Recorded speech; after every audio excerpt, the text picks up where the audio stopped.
जिस पल मैंने घूंघट उठाया, कमरे में हवा ठहर गई।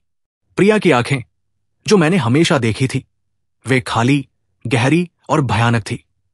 उनमें कोई चमक नहीं थी, बस एक प्राचीन, ठंडी शून्यता। एक पल के लिए मुझे लगा जैसे मैंने अपनी दुल्हन नहीं, बल्कि कोई और ही पुरानी आत्मा देखी हो। मेरे दिल में एक अनजानी दहशत फैल गई। ये हमारी सुहाग रात थी और मैं बर्फ की तरह जम गया था। रोहन, एक 28 वर्षीय वास्तुकार, अपने पुश्तैनी हवेली के विशाल बेडरूम में खड़ा था। उसने हमेशा खुद को तार्किक और जमीन से जुड़ा हुआ माना था।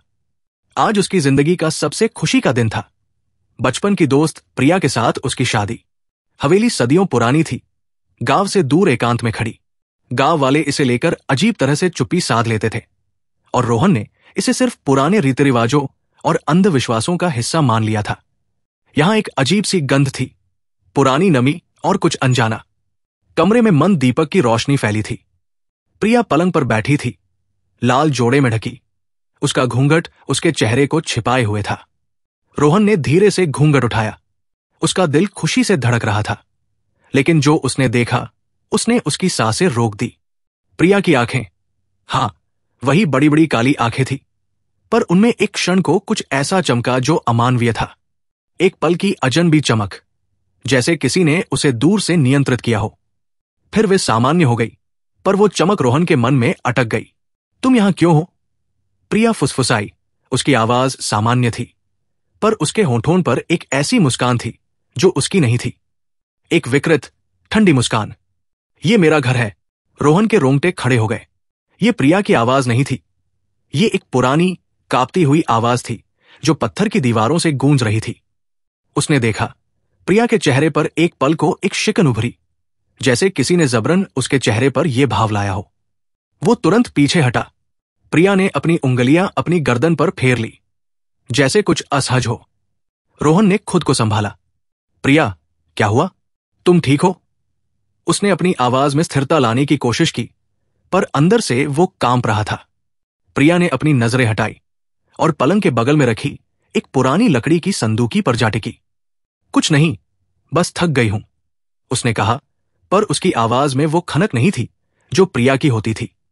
रोहन ने ध्यान दिया कि प्रिया की उंगलियों पर एक पुरानी, चांदी की अंगूठी थी जो उसने पहले कभी नहीं देखी थी। ये अंगूठी उसकी शादी की नहीं थी। ये बहुत पुरानी दिख रही थी और उस पर कुछ अस्पष्ट प्रतीक उकेरे हुए थे। वो संदूकी की ओर बढ़ा। प्रिया ने उसे रोकने की कोशिश नहीं की, बस उसकी आंखें उसके हर कदम पर जमी हुई थी। संदूकी पुरानी किताबों और धूल से भरी थी। रोहन ने एक जीर्ण शीर्ण डायरी निकाली। उसके पन्ने पीले पड़ चुके थे और उनमें एक अजीब सी स्याही की गंध थी। पहला पन्ना पलटा और लिखावट को पहचानने की कोशिश की। ये उसकी परदादी की थी, जिसने इसी हवेली में अपनी सुहाग रात बिताई थी। डायरी में एक डरावनी कहानी दर्ज थी। परदादी ने लिखा था कि कैसे उनकी सुहाग रात को उन्होंने भी अपने पति की आंखों में एक अजनबी चमक देखी थी और कैसे उस रात के बाद वो कभी पहले जैसे नहीं रहे। ये हवेली एक पुराने रहस्य को छिपाए है, डायरी में लिखा था। एक भटकती आत्मा, एक प्रेतनी जो इस घर की नई बहू को अपना शिकार बनाती है। रूहानी शक्तियों का जिक्र था, काले जादू का और एक श्राप का जो इस घर के वारिसों पर पड़ा था। रोहन के हाथ कांपने लगे। उसने प्रिया की ओर देखा। वो स्थिर बैठी थी। उसकी आंखें डायरी पर जमी थी, जैसे वो भी पढ़ रही हो। रोहन ने डायरी को तेजी से पलटा। आखिरी पन्ने पर एक अजीब सी तस्वीर बनी थी। एक औरत का चित्र, जिसकी आंखें काली और खाली थी, बिल्कुल वैसी जैसी रोहन ने पल भर के लिए प्रिया की आंखों में देखी थी। तस्वीर के नीचे लिखा था, ये प्रेतनी सिर्फ पूर्णिमा की रात को सबसे शक्तिशाली होती है, जब वो अपनी नई देह में प्रवेश करती है। और आज रात पूर्णिमा थी। खिड़की से आती चांदनी कमरे को एक भयावह नीली रोशनी दे रही थी। रोहन को याद आया कि गांव के पुजारी ने शादी से पहले उसे एक ताबीज दिया था, जो उसने लापरवाही से उतारकर अपनी शेरवानी की जेब में रख लिया था। पुजारी ने कहा था, यह तुम्हारे वंश की रक्षा करेगा, इस हवेली की बुराई से। रोहन ने तुरंत अपनी जेब में हाथ डाला, पर ताबीज वहां नहीं था। उसके दिल की धड़कन बढ़ गई। ये प्रेतनी ने ही उसे हटाया होगा। तुम उसे नहीं ढूंढ पाओगे। प्रिया की आवाज में अब कर्कशता के साथ एक ठंडी क्रूरता भी थी। उसका शरीर हिलने लगा, जैसे कोई अंदर से उसे मरोड़ रहा हो। उसकी आंखें अब पूरी तरह से काली थी। उनमें कोई इंसानियत नहीं थी। सफेद पुतलियां गायब हो चुकी थी, बस काली गहराई। उसका चेहरा विद्रूप होने लगा, त्वचा खिंचने लगी और काले उलझे हुए बाल हवा में लहराने लगे, जैसे उन्हें कोई अदृश्य शक्ति खींच रही हो। उसके नाखून तेजी से बढ़ गए, नुकीले और गंदे। वो प्रिया नहीं थी।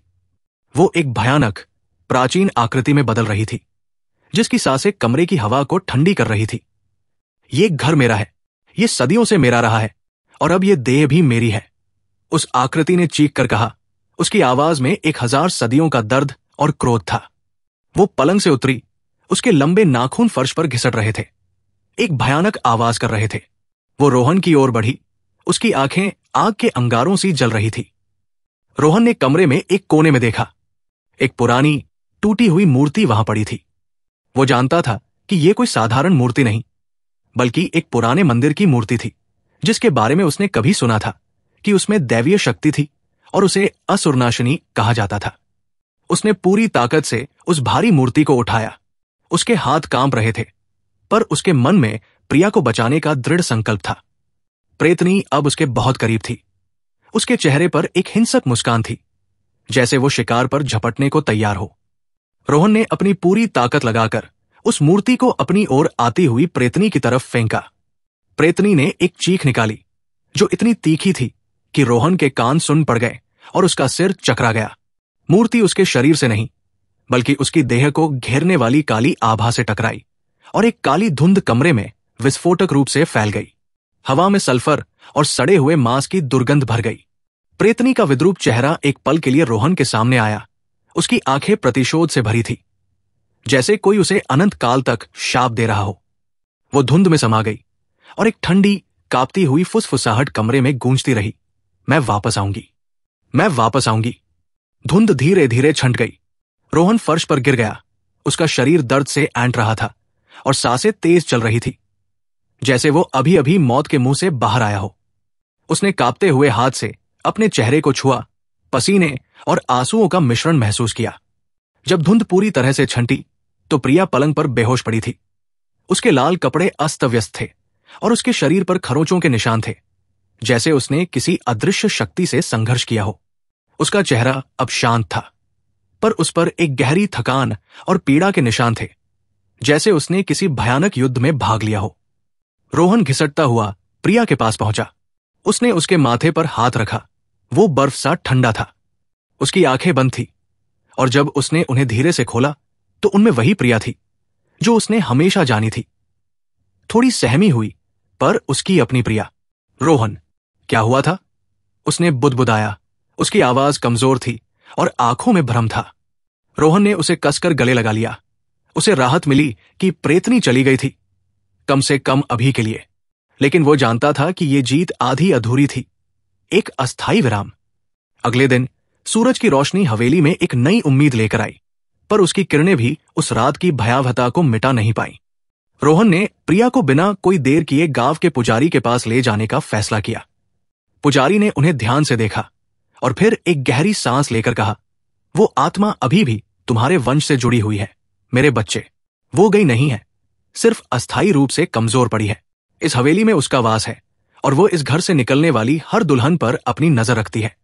उन्होंने प्रिया के चारों ओर एक सुरक्षा कवच बनाने के लिए कई घंटे तक जटिल अनुष्ठान किए, पवित्र मंत्रों का जाप किया और जड़ी बूटियां जलाईं, पर उनकी आंखों में एक गहरी चिंता थी, जैसे वे जानते हों कि यह सिर्फ एक इलाज था, समाधान नहीं।